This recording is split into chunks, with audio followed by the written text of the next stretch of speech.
Hello viewers, আসসালামু আলাইকুম। অর্থনীতির একটি পাতা থেকে আপনাদেরকে নিয়ে আসছি। আজকে অর্থনীতির একটি আলোচনা এখানে এসেছে।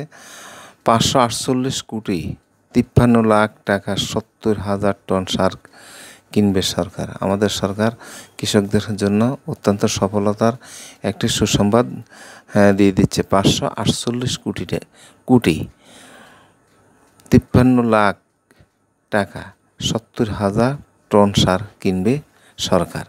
অর্থনীতি প্রতিবেদন। দেশে কৃষিখাতে ব্যবহারের জন্য সৌদি আরব থেকে 40,000 মেট্রিক টন ডিএপি সার এবং দেশীয় প্রতিষ্ঠান কর্ণফুলী ফার্টিলাইজার কোম্পানি লিমিটেড থেকে 30,000 মেট্রিক টন ব্যাক্স গ্যাজুয়াল ইউরিয়া সার কেনার সিদ্ধান্ত নিয়েছে সরকার। এই 70,000 টন সার কিনতে ব্যয় হবে 548 কোটি 53,95,250 টাকা।